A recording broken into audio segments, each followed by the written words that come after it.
It is officially that time of the month again where I get to yap about books. Welcome to my May reading wrap-up. I read a total of 10 books this month, which is pretty good for me. I read 2 memoirs, 2 novellas, 1 mystery, 1 fiction, and 4 romance. And I did in fact have 1 5-star read, which I will be saving to the end. But if you're interested in any of the books that I'll be talking about in this video, I have links to them in the description.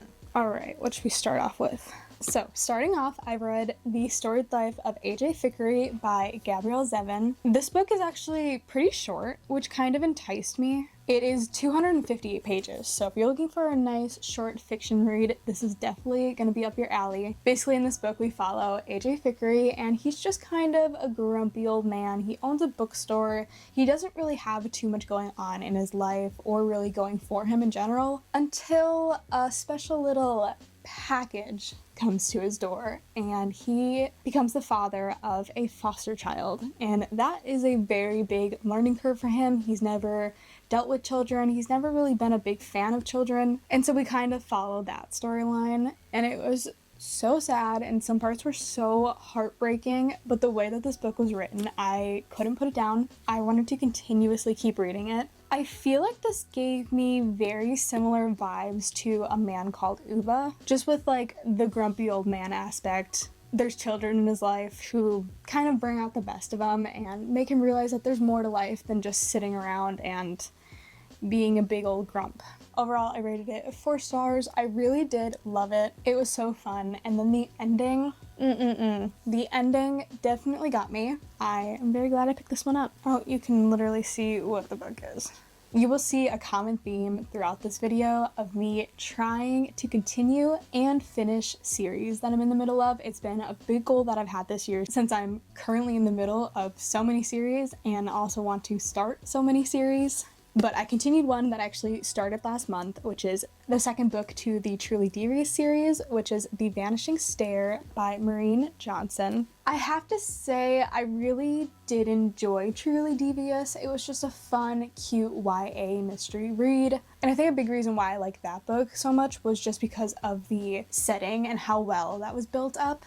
But for this book, it kind of just felt more like a filler book. I feel like we didn't really get anywhere at all until the last maybe chapter or 2. And it kind of felt like we were going in circles the entire time, which yes, does happen in a mystery, but I feel like they were uncovering the same things that they did in the first book. Just again, it wasn't for me. I will be continuing the series. I did give it a 3 stars, so I didn't completely dislike it. But I do believe that there's 5 books in this series, so I do still have a little ways to go, and I'm very curious to see where this is going to go, because we're kind of uncovering 2 different cases with, again, the now and then timeline, which that part I really do enjoy. But yeah, this was kind of just meh to me. Probably wasn't exactly necessary, or it could have been a lot shorter, but I do hope to get to the next book soon. Up next, I listened to 2 novellas, and I'm kind of going to group them together because I feel like they kind of go together. But I listened to Under One Roof and Stuck With You by Ali Hazelwood. I've only read one of her books before, and I really kind of want to get into more of her books. I use the app Libby to listen to audiobooks, and both of them were available, so I kind of figured why not. They were both like 3 or 4 hours long, so they're super, super short. Starting off with Under One Roof, I gave it 3 stars. It was fun, it was cute, it was obviously super fast-paced because of how short it was, but we follow our main 2 characters as they were both left the same house through a woman's will. And it's really funny because at first, obviously, they don't really like each other, but then it is a romance novel, so the banter in it was quite fun to listen to. Depending on how it's done, I'm a sucker for the one bed trope, but this was a one house trope, which was a little bit different to read about. I can't say I've ever read a book like that, but it does also talk about grief a little bit, so I would know that going into the book. But otherwise, that one was really cute. As for Stuck With You, I gave it 2 stars, and if I'm being honest, I don't even really remember what it was about. Okay, I kind of remember now. This one was definitely not my favorite, but it did follow the main 2 characters in their little rivalry in STEM. And that's another reason why I really like her books, is because of how well they're written, except for this one, and how most of the time she incorporates some sort of STEM aspect to it, which I love science, so That's really fun to read about. But I just feel like there wasn't like a gradual change between when they went from enemies to lovers. It kind of just flipped the switch and that was about it. I just didn't feel the build-up and the chemistry that I wanted to feel with their connection like I did in the first novella. So overall, not my favorite, but I do want to read the third one. As for memoirs, I really love listening to memoirs because most of the time it is narrated by the author who wrote it, and I also particularly love listening to memoirs that are from actors and actresses' perspectives. So I listened to Rebel Rising by Rebel Wilson. This one I kind of picked up on a whim. I've seen quite a few of her movies and her comedy skits, and overall it was really quite funny. She had a very back and forth kind of writing style, and the way that this book starts out, you're kind of wondering, where are we gonna go from here? Because the very first scene of the book very much so intrigues you, but also it ties in to the very last chapter and how she is like content with her life and all the different things that she went through got her to that point. And I also thought that she had a very interesting acting story of how she originally got into acting. She covers a lot of different things in her story, and also I never knew that her real name wasn't actually Rebel, so that was actually kind of fun to learn. No rating on this one, but I did enjoy it. The next book that I listened to was Not That Fancy by Reba McEntire. Reba McEntire is mostly known for her singing and for her song Fancy, hence the title of her book. I will say that this book was probably my least favorite memoir that I've listened to. I don't exactly know why. Something that she talks about a lot in this book is her religion and how she grew up in Oklahoma and in the South and how things were different back then and how she has a very, very strong connection to God.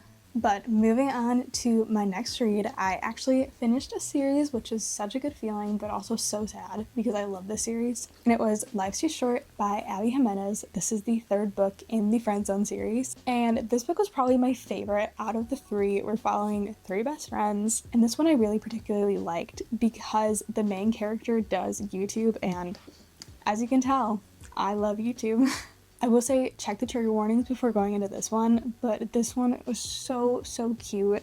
In this book, Vanessa has to take care of her sister's baby and kind of learns all the ins and outs of that, but then also is struggling because she thinks that there's a good chance that she might have this really rare disease, which will cause her to not live past the age of 30. But the male love interest in this, something about guys and kids, will get me every single time. He just takes care of her and like, it's so cute. I ate up this book. I am so glad that I finally read it. I gave this one 4.5 stars. I really love this one. This is now my 6th book by Abby Jimenez, and I've loved practically every single one of them. I just need to get my hands on her new release now. Up next, I read The Rom-Commers by Catherine Center. I've only read one of her books before, but there's something about her writing style that is so good. There is no spice, but there's a ton of tension between our two main characters, and the reason I wanted to pick up this one was, well, the straight edge, because I love a good straight edge, but also because our main two characters are screenwriters. And I gotta say, in books, I really don't like the one of them is famous trope. Like, it's not for me.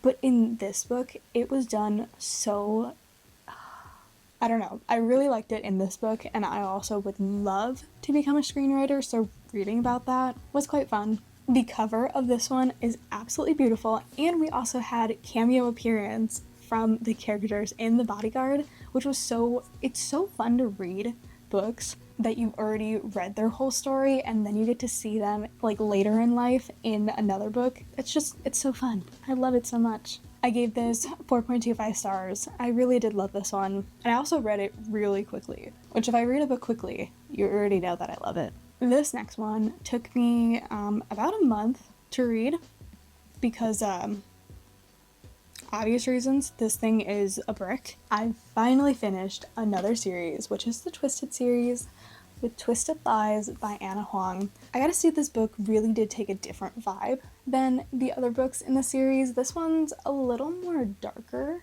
Christian Harper is a monster dressed in the perfectly tailored suit of a gentleman. Exactly. And for how thick this book is, it is also quite the slow burn. And I gotta say, most of the time when like social media aspects or like real world things are in books, it's not usually my favorite depending on how it's done. But our main female character does social media, and I actually like the way that that was incorporated and how she got to like live out her dream and find her way in life. My hand is literally just hurting holding this book. That's sad.